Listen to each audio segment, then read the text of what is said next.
ผาสันที่ล้อมบังดังกำแพงหินปูนขนาดใหญ่กันไว้ชาวบ้านนับตั้งแต่บ้านนากุ้มบ้านถามีบ้านพลข้อน้องสโนและบ้านนาคือดำรงชีวิตในวังหินปูนแห่งนี้มาตั้งแต่ดนนานความงดงามของธรรมชาติสายน้ำจากขุนกองแรงไหลเลาะผามาชาวบ้านเอิ้นว่าน้ำกองแรงและสายน้ำจากขุนแข่ไหลเลาะผาออกมาเอิ้นว่าขุนแข่หรือน้ำขุนแข่ความงดงามความลึกลับของดินแดนมหัศจรรย์แห่งนี้อยู่ในอ่างหินปูนแห่งนี้วิถีชีวิตของชาวบ้านเป็นคือแนวใดนั่นทำอิฐนี้พวกเฮาจะนำพาทานไปหูจักกับชีวิตการเป็นอยู่ของชาวบ้านถามีโดยเฉพาะแม่นข้อมูลนี้ได้มาจากทิศแหล่เป็นผู้ส่งให้อย่าลืมติดตามรับชมรับฟังกันได้เลย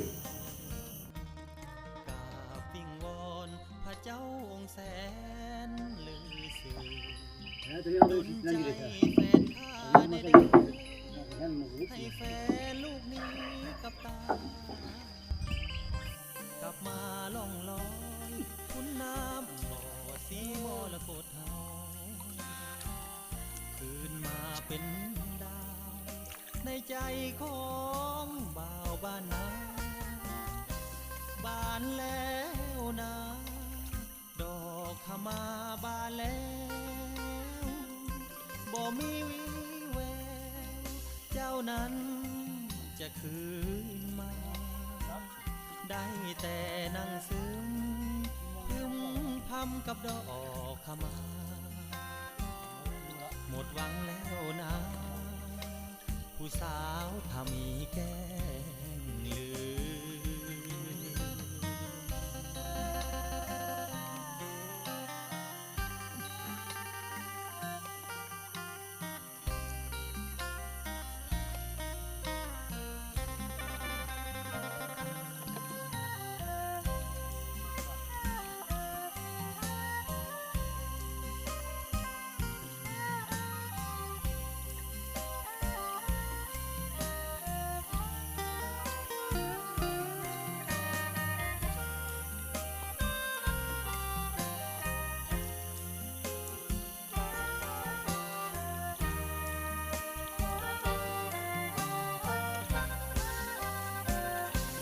บานแล้วนะ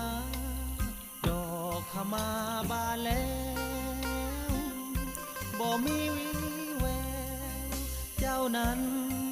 จะคืนมาได้แต่นั่งซึมพึมพำกับดอกขมาหมดหวังแล้วนะผู้สาวถ้ามีแก้งลือ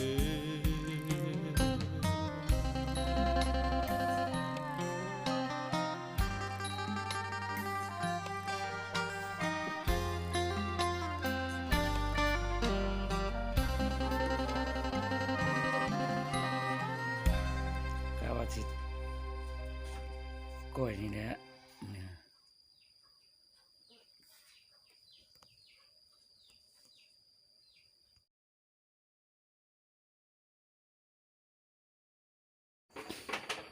อันนี้ส่วนขั้วเนาะมีครบมีมะม่วงมะกระถินหัวข้าวสะไคร้สังกัดครบเนาะมีกล้วยอันนี้ต่อไฟเนาะมันกลัว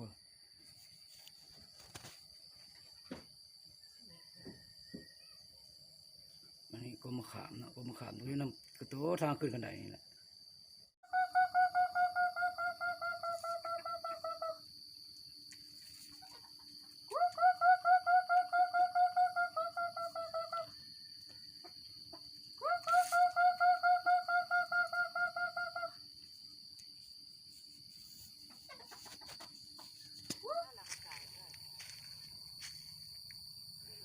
อันนี้ส่วน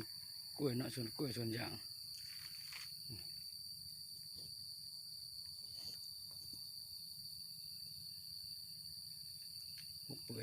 ทางไปนานี่อันนี้ก่อชุมไผ่นี่เนาะ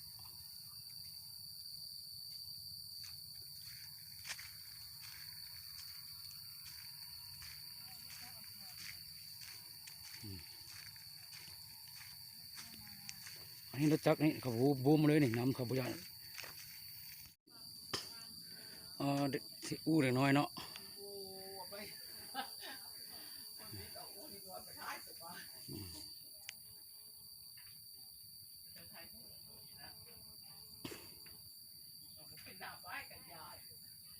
ปีหน้ามาเป็นยังไง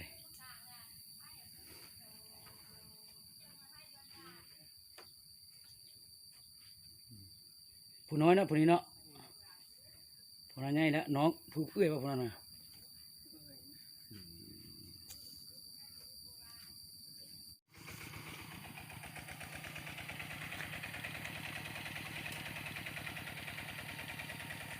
กำลังไถนาเนาะ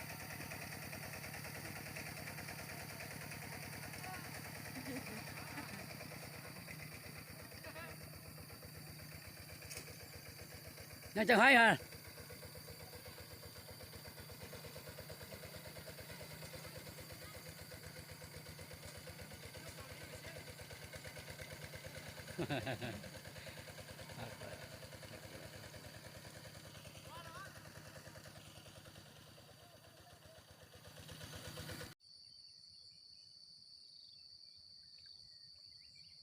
อันนั้นผาเนาะผู้ผาพระกองยางตอนนั้นหน้าเขาอะตัวค่อยเห็นนั่นแหละนี่ตัวนี้ เถียงนาเขาเจ้า ถึงหน้าเขาน้องชายเขานั่นถึงหน้าอ่าวเขาเนาะ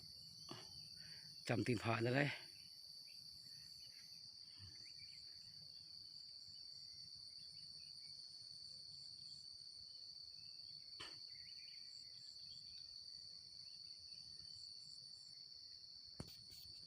จกควักได้กุกะก็ได้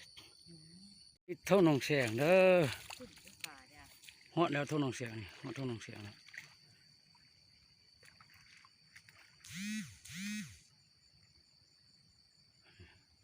เท่าหน้าหนองแสงแต่ยังไม่ทันฮอดทีข้าพเจ้าเด้อยังอีกจักหน้อยประมาณ500 เมตรแล้วฮอดแล้ว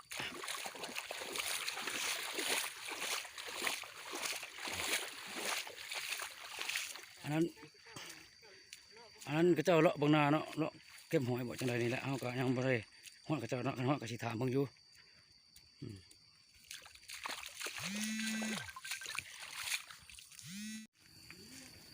อันนี้ก่อน้ำไม่ไล่เนาะถึงนาเขาบ้านเฮานี่แหละถึงงานคนน้ำบ้านนี่แหละประชาชนน้ำบ้านนี่แหละ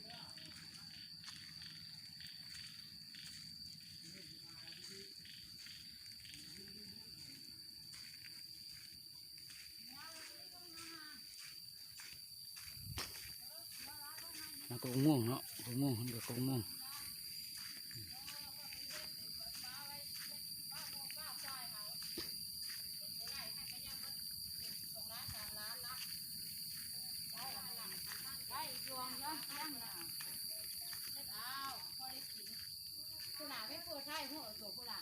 ท่วงนั้นหมดลายปันใด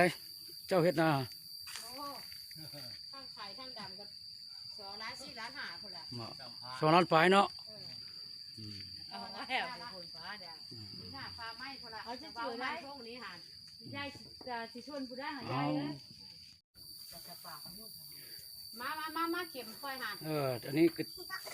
ผู้เฒ่าขมาเนาะเรากำลังสิยิบมันมุ้งเราขาดแต่ลมพายุเฮ็ดหัว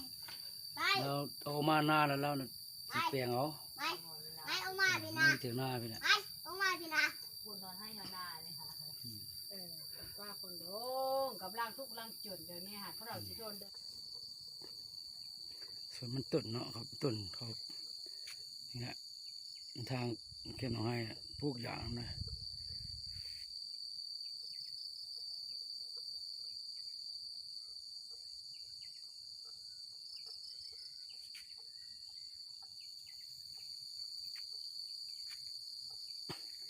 แต่กล้องมันบ่จักนิ่งเด้อไอ้น้องเด้อเพราะว่าเฮาย่าง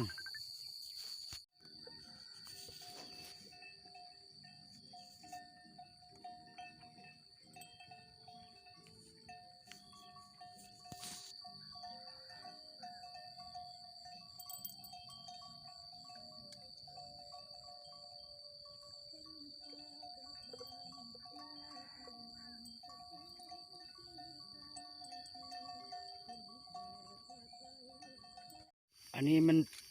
แม่นจุดหนึ่งของวังน้ำอีกเนาะที่พ่อแม่ประชาชนบ้านท่ามีนี้ได้ทำมาหากินดำรงชีวิตอยู่นี่ก็ตลอดแล้งตลอดฝนเนาะแต่มันเป็นบ่อน้ำบ่อหนึงอีกมันเป็นวงมนเนาะคือได้กับหนองนี่แหละแต่ว่าน้ำใสมันเป็นน้ำออกบ่อแต่เมื่อนี้ฝนตกน้ำมันขุ่นเนาะถ้าหากว่าฝนบ่ตกนี่มันก็จะใสเนาะมันใสงามอยู่ทางลมนี่ก็มันก็มีจอกมีผักตบผักอย่างนี่แหละเนาะตามสายมันอันนี้ไม้กกไม้ไข่นุ่นเนาะอ้อมแคมมาเนี่ยมีกกไข่นุ่นมีกกแคนเฮือบ้านเฮานี่ละอันนี้ก็แคมอันนี้ก็ทางไปหน้าน้องเสียงเฮานี่แหละแต่ยังเป็นเนาะแต่มันมีน้ำอีกเศษบ่อหนึงแล้วก็มีสายไหลลงตกใช้น้ำแค่บนนาวันเนาะอันนี้ก็กระสะเนาะบ้านเฮาเอิ้นก็กระสะแต่บ้านนอกจากบ้านเฮาก็สิมันก็สิว่าต่างกันอยู่อันนี้พักเขาเอิ้นว่าพักหยังก่อนนี่พักตบบ่พักหยัง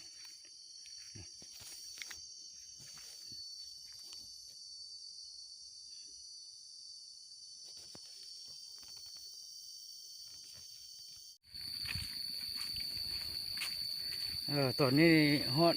หอยปุ้งเนาะฮอดหอยปุ้งอันนี้ท้องนาเนาะเขากำลังไถนา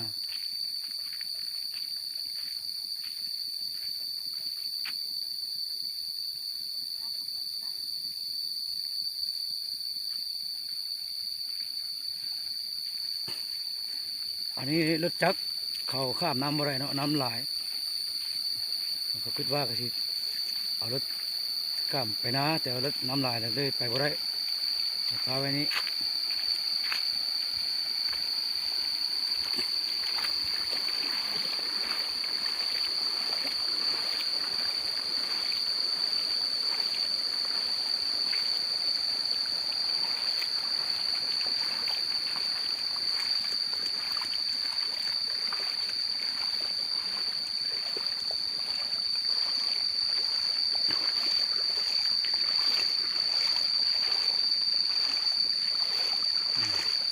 น้ำลายเนาะน้ำลายเด้อข้าม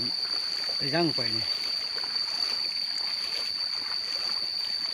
เนี่ยคันว่าภาษาท้องถิ่นบ้านเฮานี่ว่าห้วยน้ำห้วยซอดเนาะน้ำซอดน้ำไหลป่าขึ้นห้วยแล้วมื้อนี้ฮะ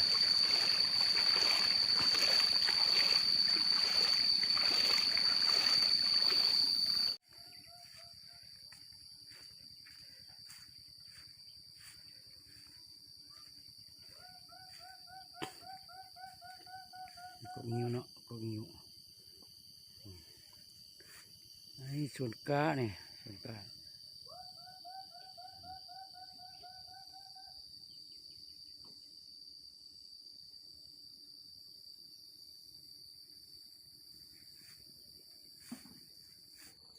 อันนี้เถียงนาเขาอยู่หนองไห้เนาะทางไปนาน้องเสียงเขานี่แหละทางไปนาข้าพเจ้าเอง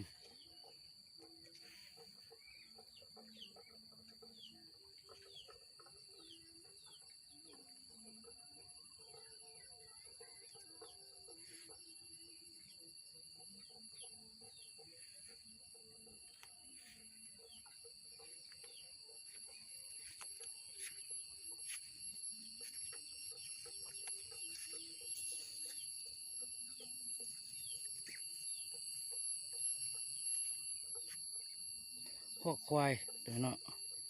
ที่เต่าท่านเนี่ย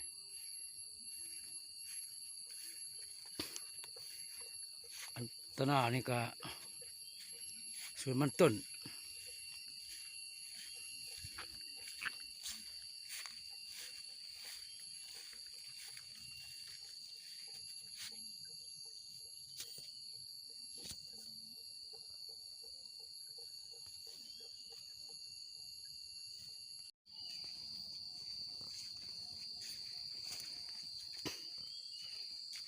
อันนี้มักแตงเนาะ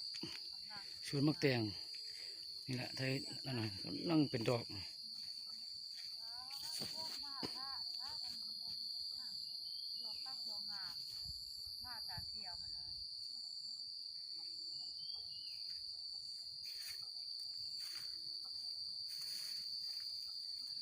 ใส่มากมันนะเป็นมากแล้วบ่ กำลังสิเปลี่ยน กำลังสิเป็นมากเนาะอันกำลังกระโจ้นี่ดอกมันหลาย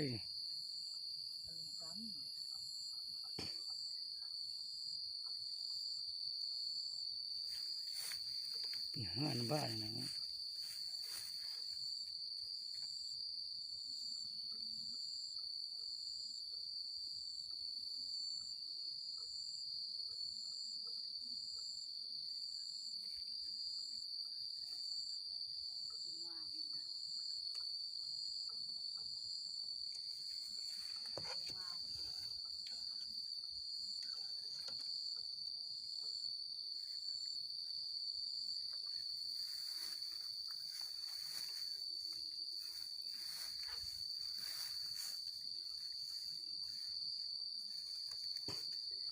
เขาเฮ็ดอันมักเตียงแล้วดูฝนเนาะมาเฮ็ดคู่เตียงคู่ก็หลายคู่อยู่เนาะก็พอได้เลี้ยงชีวิตกันเป็นอยู่ของแต่ละวันของพวกเขาเนาะอันนี้มันวิถีชีวิตของบ้านท่ามีเฮาเนาะมีการเลี้ยงปลูกนี่นะเฮ็ดนาอันอื่นก็บ่ยังมีแล้วค้าขายก็บ่หลายไปได้เนาะบางคนก็ได้เฮ็ดทาน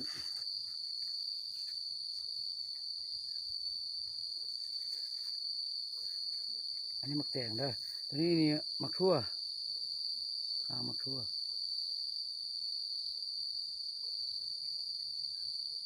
แต่ยังบ่ทันฮอดนาเด้อนี่เด้อตัวนี้อยู่หนองไห้เนาะทุ่งนาหนองไห้เนาะอยู่แคมป์นาหนองไห้สวนนาเขาจะหากก็ได้รักเดียวยังจากนี่ไปกับประมาณอยู่3 ลักตอนนี้กำลังออกจากบ้านนี่ล่ะไปนาพยายามมองแต่ว่าจากระยะทางตอนนี้ไปก็ประมาณอยู่4 ลักหาฮอดเถียงนาจากเถียงนาไปหามองนี่ก็ประมาณ2 ลักเป็น6 ลักทั้งหมดเนาะแต่ระยะเวลายามแบบนั้นก็จะได้หยุดการถ่ายวิดีโอสักเนาะใกล้หัวหน้าจังสีถ่ายขึ้นถ่ายต่ออีกเมื่อคืนนี้ฝนตกแห้งเนาะน้ำมันทางนี่ก็จังสีแล้วได้ย่างไปนี่นะคือเห็นนี่นะนั่นนะวิถีชีวิตของเฮาเนาะในจังสีแล้วตื่นมาก็ได้ไปนาหน่อไม้ใส่มองมาปั่นลูกปั่นหลานนี่กินแต่ว่าในอื่นก็มีนอกจากเฮ็ดนาปลูกมันต้นบางคนเขามีสวนยางพาราก็กรีดยาง